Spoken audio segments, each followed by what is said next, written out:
Sam Seder, Emma Vigeland on the Majority Report. Pleasure to welcome back to the program Ryan Grimm, reporter, founder, co-founder of Drop Site News, co-host of Counterpoints. Drop Site News has already had half a dozen massive exposés.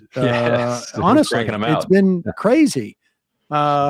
Was this like a Bob Woodward situation where you're holding it back for your own enterprise? Like, is this all stuff that you had reported 6 months ago, and then you just held it all back for when you were launching the new site? We didn't hold anything back. But some things take a while to come to fruition, and so the timing was good on some of the things. But yeah, I've never been one to. I just constitutionally, I'm incapable of. I was being facetious, and using this opportunity to make fun of Woodward, but I guess you're a little. No, but it's a thing. It's not just Woodward. Like, a lot of people. Oh, they all do this. Yeah. Like Maggie Haberman, right? I was just about to say, right. Saved half the stories on Trump that were damning for him for when, she had to move on in terms of like where she wanted to report, I guess, for her career. But yeah, and sometimes you only have the stuff. They're like, okay, you can use this for your book, but I will not give it to you under any other circumstances. So sometimes that's the case, but anyway. All right. Well, nevertheless, you guys are doing a great job over there. And let's just start with, we're watching the expansion of this war. It is now a regional war. It has been largely driven by Israel's desire to expand the war. They have bombed Yemen. They have bombed Lebanon. They have assassinated people in Iran. They have committed what Leon Panetta's words, not mine, although also mine, terrorism in their in the whole pager thing blowing up. And the U.S. seems to be not tapping the brakes, but in some way sort of putting the car in neutral, if not putting gas in the car and then also putting it in neutral and letting Israel like push it down the hill. What's going on with this? Like, I noticed we're reading more about like McGurk and Hochstein and what is your sense of what's happening? Like, why are we even hearing about these guys now? And just to underline real quickly, the Yemen bombing, like that's something that I've been covering for 10 years now. And the port of Hodeidah, which Israel struck with a massive attack, is the entire linchpin to the famine in Yemen. Like, when that was shut down, that's when you had famine. When that was able to be opened up again and you could get humanitarian aid flowing again, that's when you went from, famine to just absolutely miserable conditions, but not famine. And so that port was back up, and Israel struck that fort, fiercely.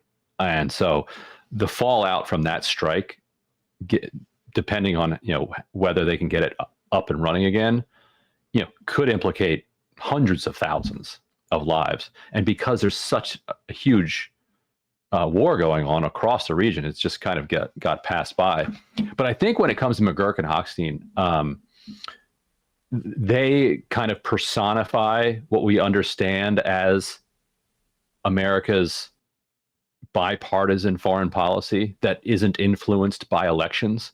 This is a guy who's served like basically every administration, was like instrumental in our Iraq strategy, or implementing our Iraq strategy. He has had as his North Star for like decades normalization between Saudi Arabia and Israel. That has been his thing. He's been pitching it internally, that, he thinks that unlocks the key to everything.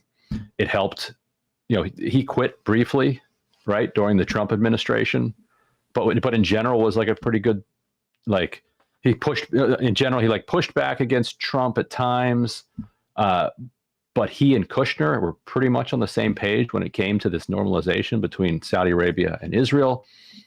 And so I think the reason he's getting more attention now is that it's so clear that we do have this like permanent foreign policy that is immune from political pressure and immune from elections. And we need some way of understanding that And so we're like, oh, it's Brett. Must be Brett. Well, let me ask you. I just want to let me just fill in some of that, just only, and then go ahead. But Atrios had this post that I think really sort of outlined this whole sort of continuity. One was a clip from during Iraq where Condoleezza Rice said, "What we're seeing here, in a sense." This is talking about, attempts to make peace between Israel and Lebanon. What we're seeing here, in a sense, is the growing birth pangs of a new Middle East.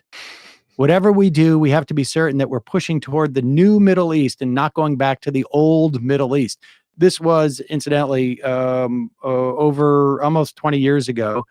Now you've got Hochstein and McGurk, who are out there saying, essentially, that are describing Israel's Lebanon operations as a history-defining moment, one that will reshape the Middle East for the better for years to come.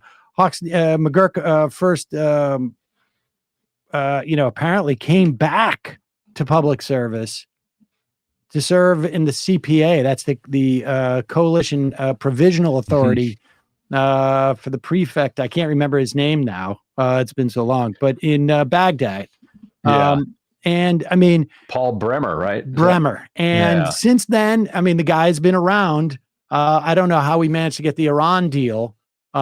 Maybe he wasn't, in the right position during that era, during the Obama years. But this is a guy who's been around for a long time. But go ahead, Emma. Well, it really is. I'm just curious about, I think there's a lot of really interesting writing and depressing writing about how foreign policy has been entirely inculcated from electoral politics in many ways. I mean, we haven't been able to test that theory because I do think that most voters who are voting for Harris perceive her as just like, okay, she's not Biden. She may not pursue this exact strategy. But in terms of Biden himself, like, Dropsite posted this clip. It's 11 seconds. If we could just play it really quickly, Bradley, of Biden being asked about some of this escalation, and he just trails off here. Here we go.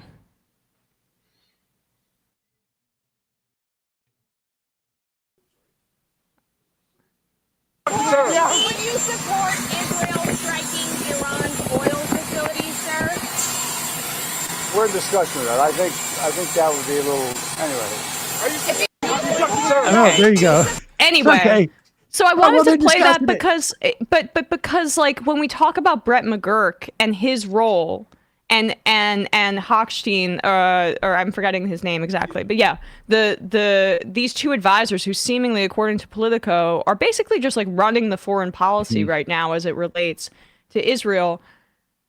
We should be having this conversation about Biden's just kind of not with it, and he's given the not that this would be in contrast to his overall Zionism and ideology about this, but like it feels like there's a leadership vacuum, and it feels like these deep state ghouls have essentially just been handed over this policy in an election year where Biden really doesn't have anything on the line. He's a lame duck, which I think also undercuts his negotiating power when he doesn't want to cut off arms.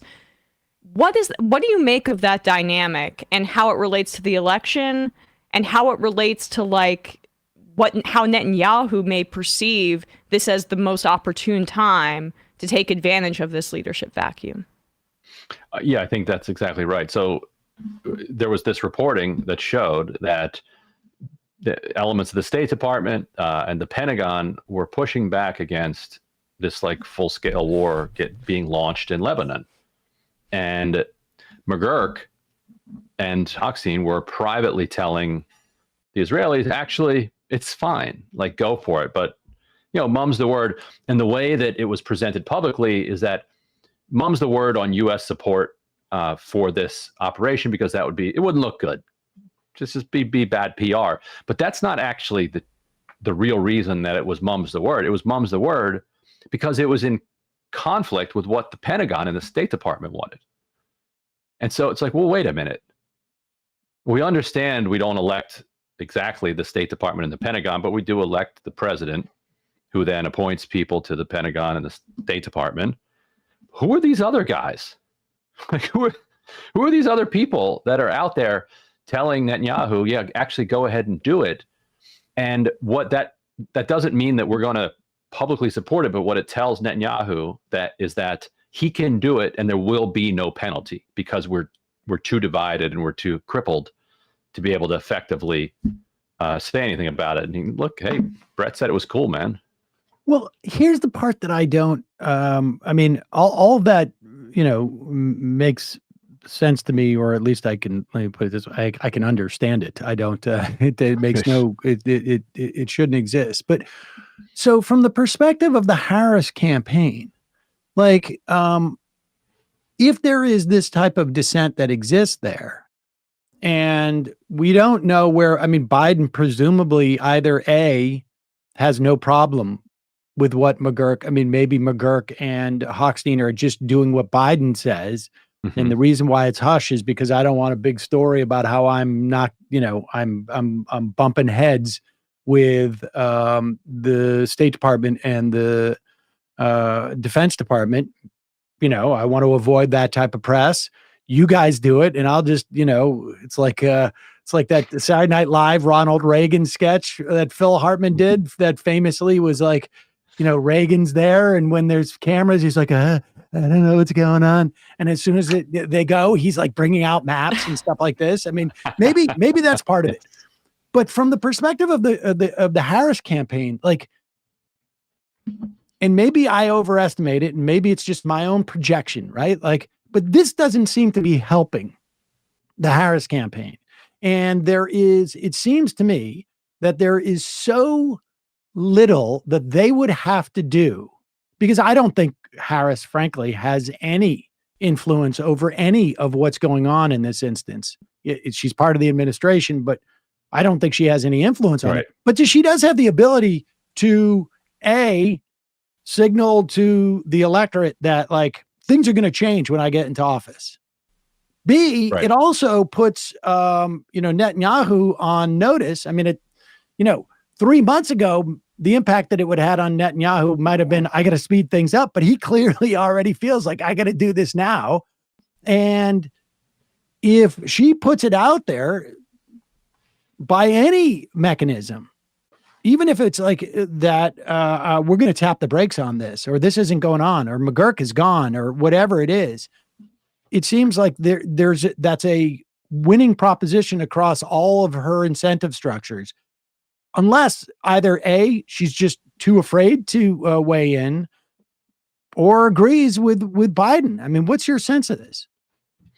And it's going to get even worse for her if gas prices continue spiking as a result of the speculation that Israel's going to, launch a massive attack, or the actual fact of a massive attack. Like the timing here is just comically predictable.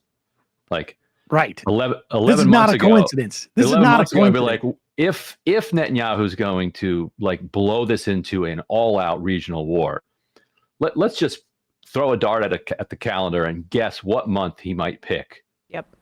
To make this happen. Oh, amazing! October of 2024. What are the chances that it all landed right there for Netanyahu? And so, in some ways, Harris has to actually do something, because gas prices mean that it's beyond the realm of rhetoric. Like, she can say she's going to tap the brakes, or she's going to get rid of the particular bureaucrats, but if people are paying $4.50, $5 a gallon in mid to late October for gas because the whole region's on fire, they're not going to want to hear that. They're just going to be pissed off. Absolutely. And they're going to vote for the other party. And Biden seems that those comments, that was what he was saying, mumbling there, was that basically he's not ruling out an attack on Iranian oil fields, which is I'm really trying not to have rose-colored glasses about this whole thing, but he's lost it. I mean, this is insanity. And that's not rose-colored glasses. I know, but like in terms of the difference between Harris and Biden, like he's not operating, it seems to me, with her self-interest in mind as it relates to the election at all. He's thinking in the terms of an ideological Zionist, which is I'm going to cement Israel's position in the region with the time that I have left. And the consequences may not be clear to him because it's not clear to me that he's all there anymore. And he's just not equipped to answer those questions because we don't even know what he means by that. Does he mean, yeah, I've heard the reports and, we're telling Israel not to do that? Maybe. Does it mean we're brainstorming it with Israel, which oil fields to hit and how to hit them? Like, we have no idea what thought is going on in his mind and what he means when he tries to translate that into words. And then he drifts off with anyway. Well, I mean, he doesn't. I mean, it's his way of saying, like, I'm not going to go into this. This is too complicated for me to sort of like come up with a public-facing comment. I mean, I think that's really what it is.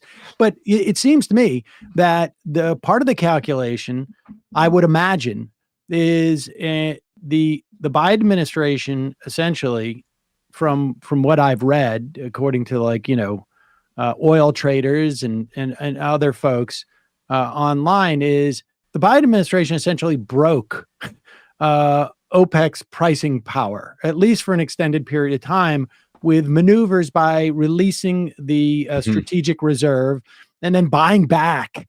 It drops the price and then they buy it back, and they have the ability to do that.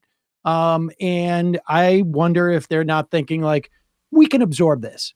Like, there may be 7 cents again over the course of the next 30 days. Maybe there's a 7 or 10 cents of rise in gas. We can handle that, but nothing that's going to make like huge, earth shattering news stories. But again, it still doesn't address like why, putting aside the rise in gas prices. And again, maybe this is like my own projection, but if I'm worried about Michigan, if I'm worried about Pennsylvania, as a first order, I'm now worried about Lebanese Americans who may not have necessarily,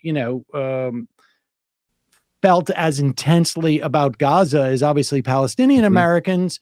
But they may see like there's just absolutely no reins on Israel. But also as a second order issue, the activists who are supposed to be getting out the vote, and they're not seeing any indication from Harris that there's going to be any type of like meaningful change. I'm not capable of assessing whether Harris is going to implement any change, meaningful change or otherwise, but like as a campaign electoral matter, they don't seem to be indicating anything. Right. And there are a bunch of Lebanese Christians who, that's what I'm talking about. They hate Hezbollah. Yep. And you're even losing them because you're not even willing to show any concern about American citizens who are in Lebanon getting bombed by American bombs. And it raises all of these questions. Like, wait a minute, you can't even control the offensive of your own client state long enough to like get an orderly evacuation of the American citizens in Lebanon. On October 12th, with Ben Gurion Airport, still operating just fine, State Department started chartering planes to get Americans out of Israel if they wanted to take the chartered flights. They were even taking their pets. Like, they could take their pets out.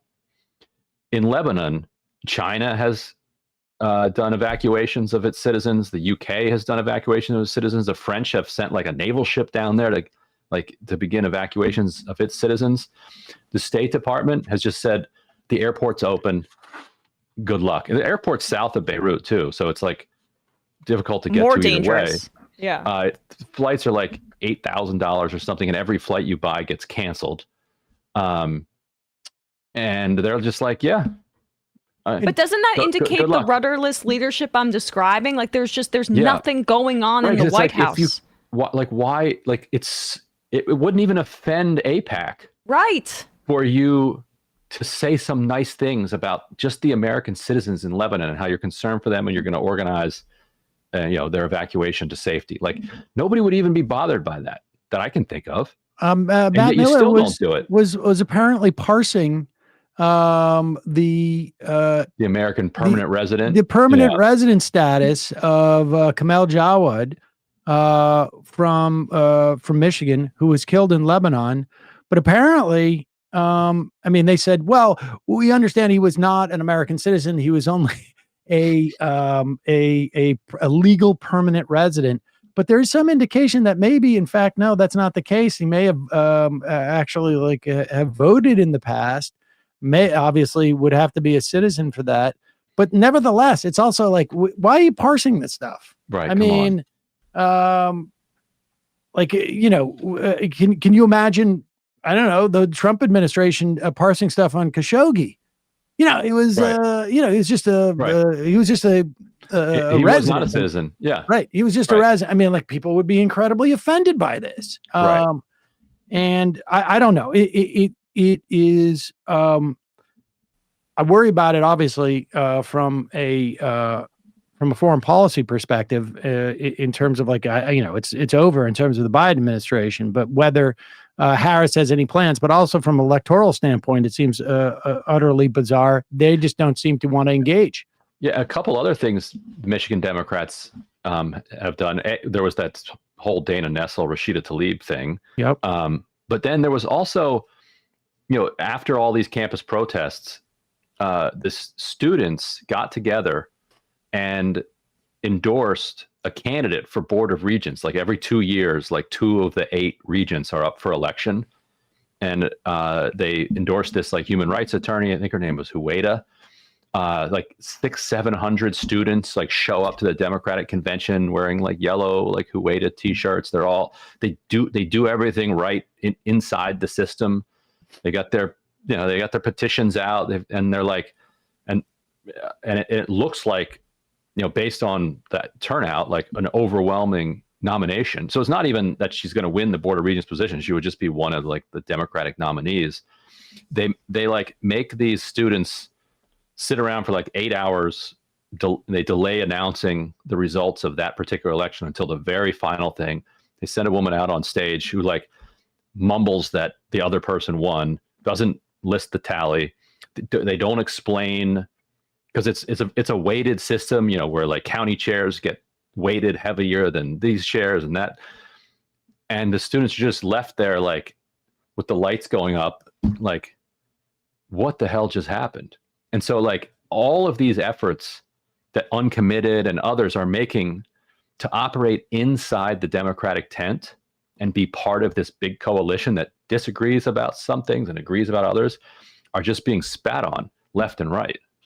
And I mean, there is a quality to this that we're sort of watching the full sort of arc of Obama from the 2008 campaign, but going all the way to 2012, where it's there's a realization of, I mean, all this enthusiasm. I mean, it's all compressed into a 3-month period of time, frankly, with Harris, but all this enthusiasm at the beginning, and then a slow recognition that, wait a second, we're not super interested in that type of energy. We're looking for something different, and our policies align that way. Again, it's very truncated, very difficult to assess, but that's sort of I'm getting that feeling. And the truncated nature of it, I think, is also just exacerbated by the fact that she's using the entire Biden team for her campaign. They used the entire infrastructure that was put in place by the Biden campaign that she just basically took over. So all the voters that Biden was targeting, these moderate Republicans, the Liz Cheney thing being, the rally yesterday, which was disgusting, but designed for moderate Republicans. I mean, it's Harris could be identical to Biden. We don't really know in this view, because it's just, it's still the same campaign, and they're using the same strategies that Biden would have used.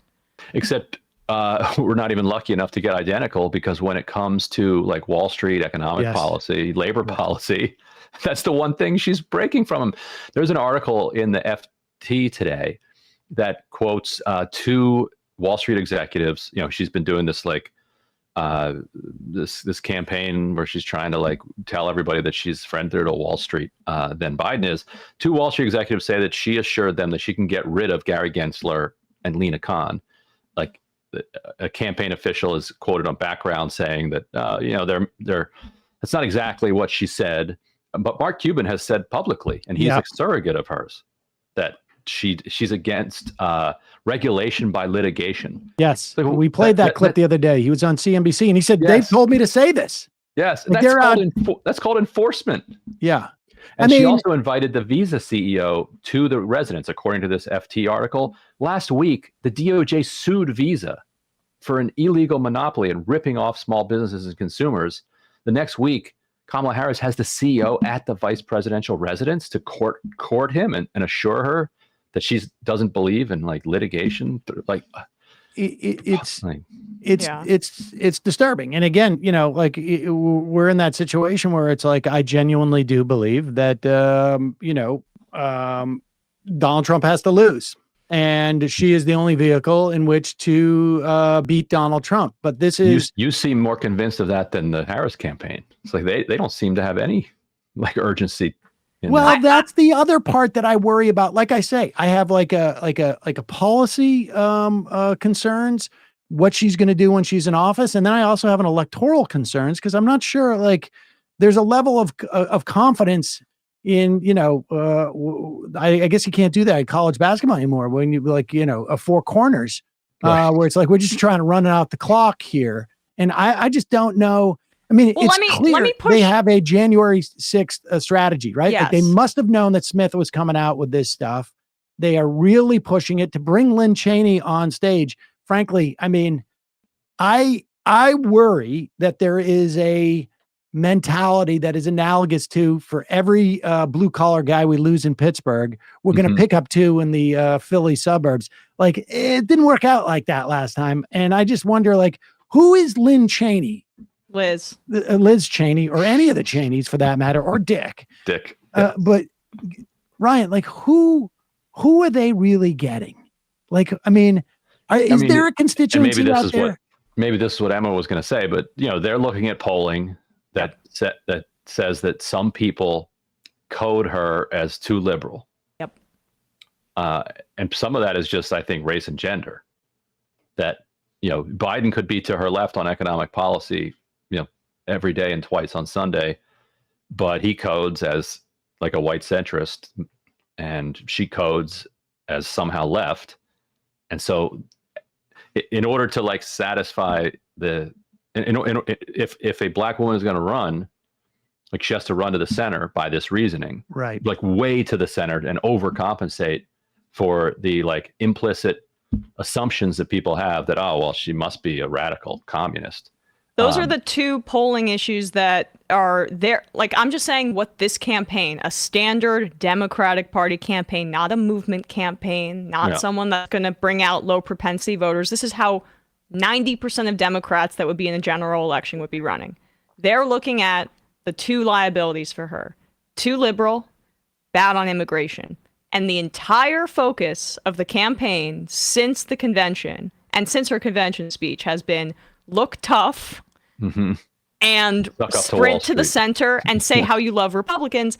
And for me, like, I don't know that with this set of circumstances, with her being so poorly defined to the public and with that perception being that she's too liberal, with this short time frame, I don't know that's the wrong strategy to win. I just don't know.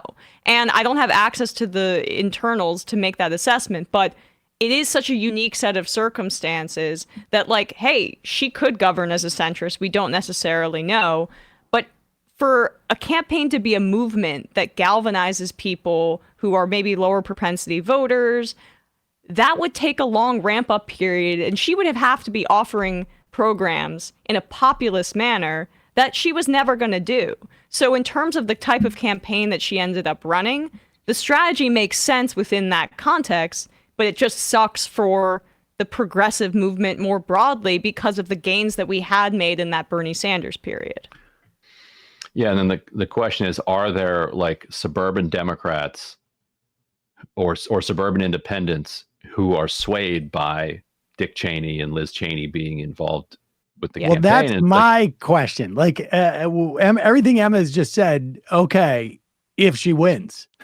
Right. I mean, but Liz yeah. Cheney is a substitute for, in people's minds, January 6th. So when she comes on, is she? But I know it's stupid, Sam. They could do without it. But this is what they're thinking. I'm just like, No, I and know what don't they're think- thinking. Oh, I Yeah. get what they're thinking. I mean, they're trying. I just wonder, where's the evidence that anyone gives a crap about Liz Cheney? That, like, at one time she may have Including her had district. exactly. I mean, one time she may have had a constituency, but I'm not convinced that there is a constituency out there for her that is isn't on already Venn diagram completely with MSNBC. Well, exactly. But that Like, rally that she did with Liz Cheney was very well attended the other day. Like there were people lines wanna around go the block. See, Kamala Harris, and I don't know Maybe, if they're right. there because they want to see Liz Cheney. And to the extent that there are people there who want to see Liz Cheney, I'm not convinced that they're already not like rushing to the polls anyways. Right. My concern is that every time you put Liz Cheney up there, you are maybe losing some of people who were sort of like midway propensity voters. And that's my biggest concern about it, but I don't know. Yeah. Ryan, tell us. Ryan, We're can gonna solve find this. For me, it's just I'm trying to fight between like what my politics are and what I would wish that the campaign would do versus the data that I'm seeing about the gains in the swing states and the assessment of her that she's getting in terms of her being too liberal. With this truncated period to define her, I don't know how the outcome would be if she went in a different direction. I just don't know. The problem is we don't really know what people mean by too liberal, and sometimes is that code for she's too socialist, like she's too left on economic policy, or is it she's too not white and too not male? Exactly. That's what Right. it is. Right. And that's why they're so, putting walls out there too. Apparently more, he's going to be doing more cable hits and things like that to reassure white men. I mean, they always should have had him doing that. Like, Exactly. It never made sense that he did a bunch of cable hits. People loved him, so they made him the VP, and then they put him in the kennel. Yeah, it's very odd. Hey, folks, don't forget to hit the subscribe button and check out our daily show. We do it every day at 12 p.m. Eastern for about 2.5 hours. We even take phone calls. You should check that out.